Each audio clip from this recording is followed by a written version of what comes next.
idea of getting consent to train your dog is really growing in popularity, and with really good reason. However, the misunderstanding, misuse, or misapplication of this concept is really messing up some dogs and causing some massive setbacks for them and their owners. Hi, I'm Susan Garrett, and today we're going to dig into what really is consent in dog training and how best can we benefit and our dogs benefit by us using it. By definition, consent is giving permission for something to happen or an agreement to do something. This idea really came from the marine mammal and zoo world where, let's face it, they had to train consent because let's say we've got to take a blood draw from a killer whale. If he doesn't want you to do that, it's not happening.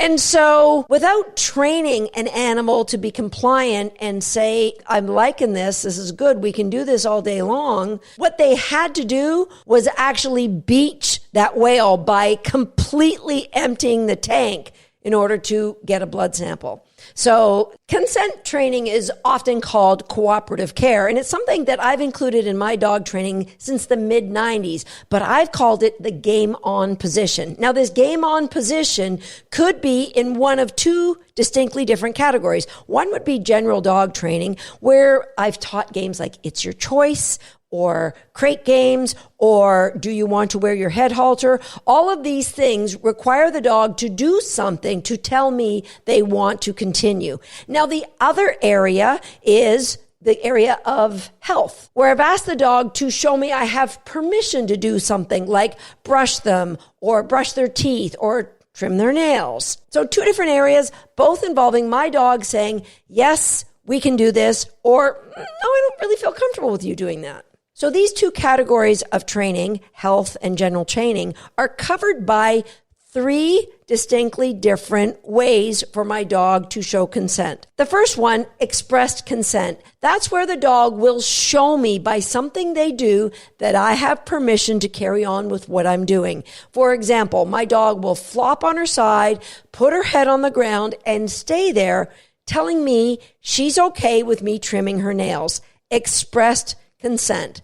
The second area is implied consent. Now that's where you might pick up a set of keys and your dog starts dancing back and forth to the door, knowing you're going out in the car. They might be like spinning and barking and singing the songs of their people because they're so excited. It's implied. They have consent. They're giving you consent to take them for a car ride. Generally speaking, in anything I want my dog to do in any part of training, I want them to show me implied consent.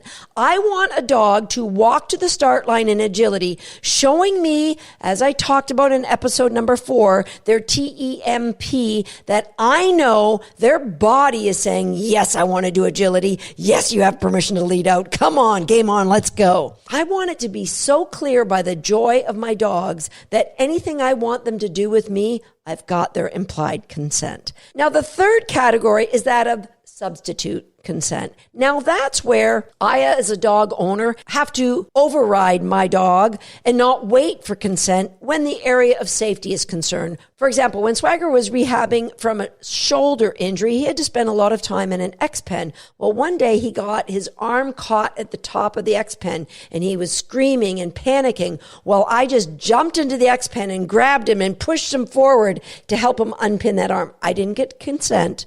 Was it okay for me to move in? It was substituted consent. I just went all in, doing what I had to do to help my dog. Now, there is a fourth area of consent that I've seen in dog training, and it's not one that I would ever do, but it's what I've called manufactured consent. That's where I'll see people lure their dog into position or push their head down, or maybe they open the door really slowly and putting a hand in their dog's face so they don't bolt out, or maybe put their leg across the doorway so their dog can't get out. They're manufacturing what they think is consent, and maybe it works in their mind, but really and truly you want to aim to one of those first two areas, expressed or implied consent. Now, you might ask, Susan, why do we need consent anyway?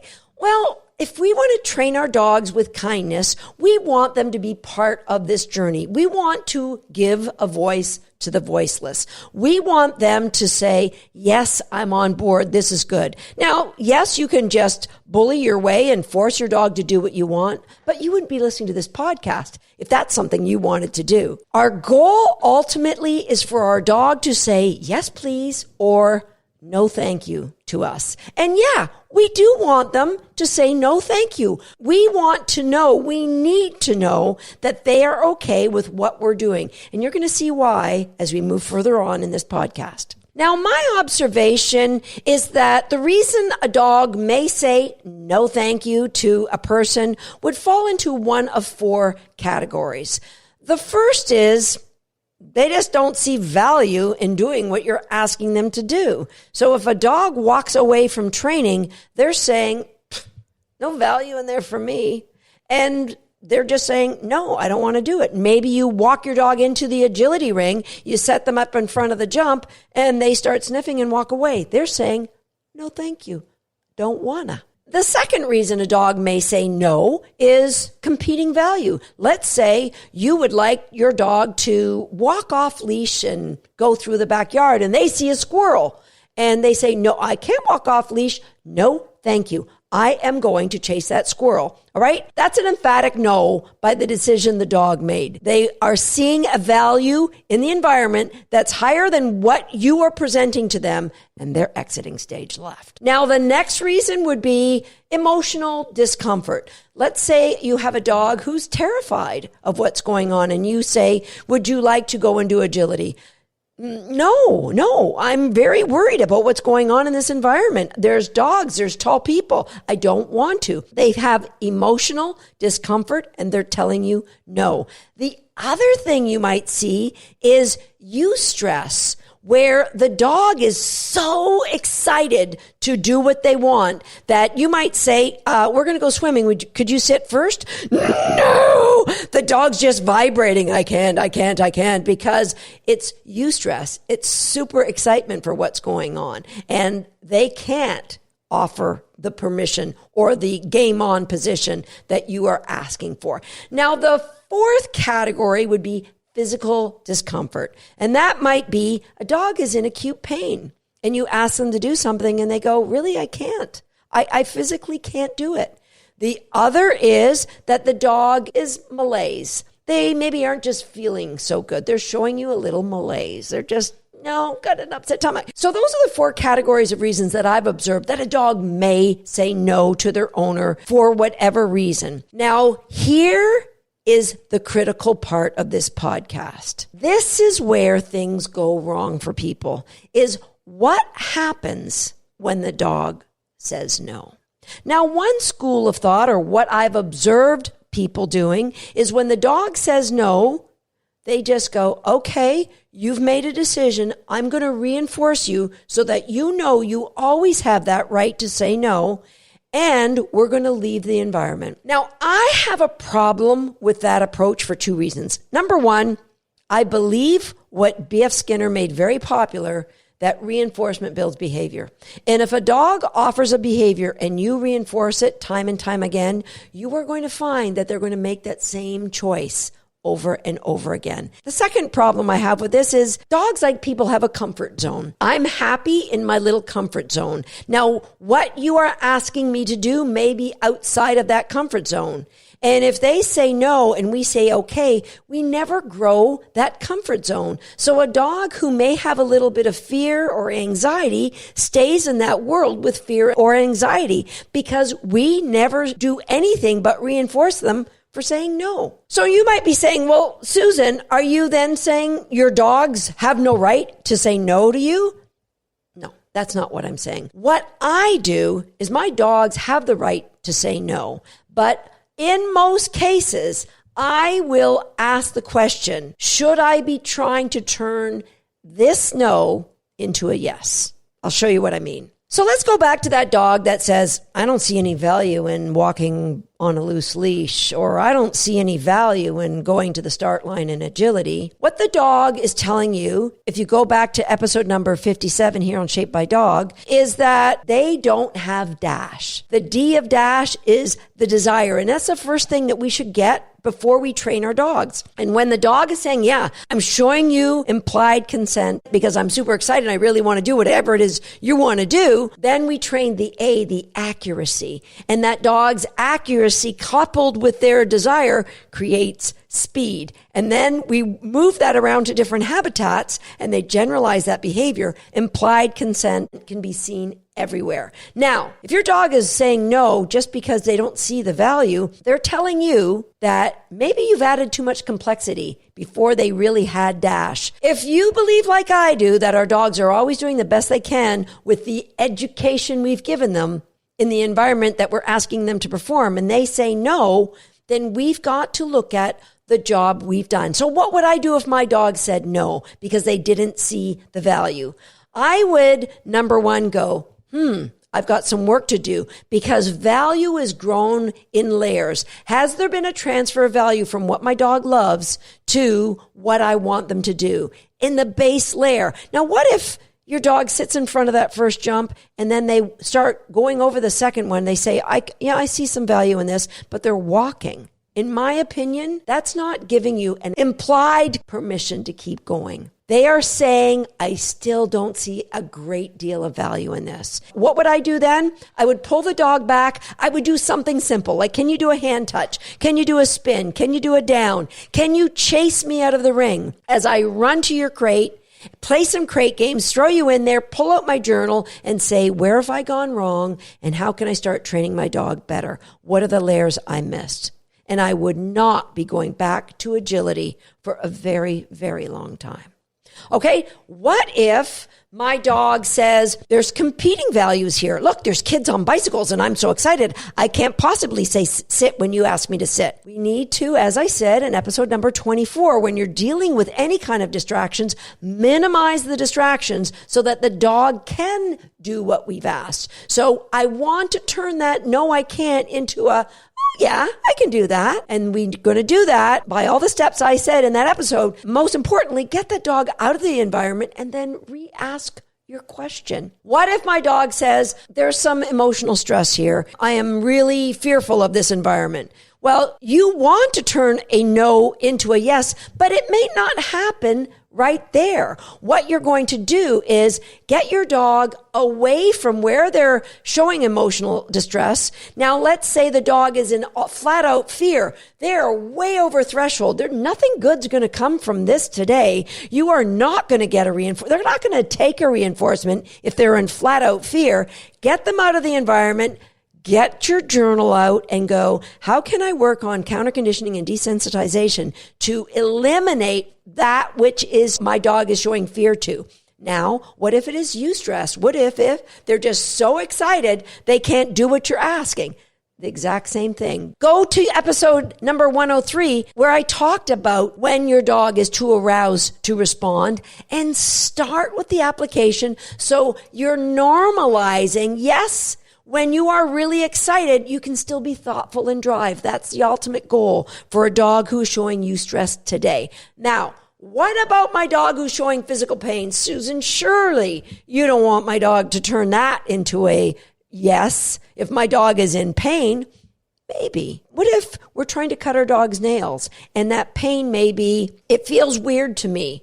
It's like on a scale of 1 to 10, it's like a 0.0001. It's a little bit of discomfort. I'm going to work at turning that no to a yes by my strategic use of reinforcement. Number one, to classically condition a better response. And number two, to grow that dog's value by generalizing and desensitizing any discomfort they may have.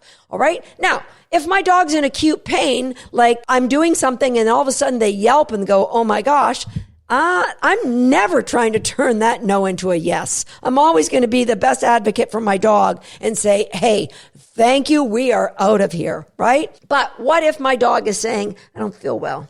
There's a little malaise here. The answer to that is it depends. I'll give you an example. Just this week, I took my puppy to a dog training class about an hour away. And for whatever reason, she was car sick in the car. Hasn't happened in months, but for whatever reason, it happened. So I got into the classroom and you could tell she was not happy. And so I let her sit and settle. And then I didn't go, here's our first exercise. It was jump, tunnel, jump. I didn't go, okay, you've had 5 minutes. Let's get out there and try a jump, tunnel, jump. No, I took the lowest level of connection between us. I got her out and I said, hey, do you want to chase me? And I pushed her back. I played a little recaller game and lo and behold, yeah, I do want to chase you. Okay. Now, do you want to jump off your front feet and hand touch? Because that takes some effort that if you had an upset stomach, you wouldn't be able to do. If she didn't chase me, I would have said, thank you. We're going to watch for another half hour and maybe we'll try this again. But if she did chase me, I just go to the next step. Can you hand touch? And she hand touched and said, do you want to tug with me? And there was absolutely implied consent, growling while she's tugging. And I'm like, thank you. And now we're going to try this sequence. All right. So whenever I get a no, I want to grow that comfort zone. And so I'm going to evaluate what can I do right now or what can I plan to do in the future to turn that no into a yes. Now, let's look at some of the husbandry that I do with my dogs. I want to clean my dog's teeth. And for that, I have them put their paws up on a little step. Now, if I get the toothbrush and I say paws up and they put their paws up, that is expressed consent that I can now put my hand on their lips and pull their teeth up. And if they hold that position, that's implied consent that I can start brushing. And if they don't move their head, that's implied consent. We can keep brushing. You see what I mean? Same with things like I use a chin rest to condition my dog that sometimes some people might examine you, be it a veterinarian or a technician. When you hold your head in my palm, you're giving consent for any examination to happen. And I practice this by teaching her to put her head on a footstool where her holding her head while I manipulate her limbs is giving me consent, or in the future, maybe a veterinarian consent to carry on. Likewise, when I want to trim my dog's nails, she flops on her side and keeps her head down. If she lifts up her head, she's saying, I don't know about this. And I'll give her a few seconds and she'll immediately put that head back down saying, yeah, game on. Let's go. Game on. I'm liking this. The consent allows me to grow her nail trimming so that I can grind her nails. I can cut her nails with nail trimmers, whatever I want. It's grown because we start with trust and I never break that trust. That's how I get expressed consent. And in everything that I want to do with my dog grows into implied consent. If you would like to know more about how I get that implied consent to trim my dog's nails, I'd like you to jump over to YouTube and leave a comment on the YouTube video. That way I know there's enough interest for people to know how I've grown this game on position to cut my dog's nails. That's it for today. Big podcast. I hope you understand it. And so now what I'd like for you to do is look at your own dog training and see where you have expressed consent that you would like to turn to all out HE double hockey sticks. Yeah, I'm in, game on, implied consent, because anything we're doing with a dog as a team, whether it just be pet dog behaviors or sport behavior, that's the kind of consent that we should be getting from our dogs. I'll see you next time here on Shaped by Dog.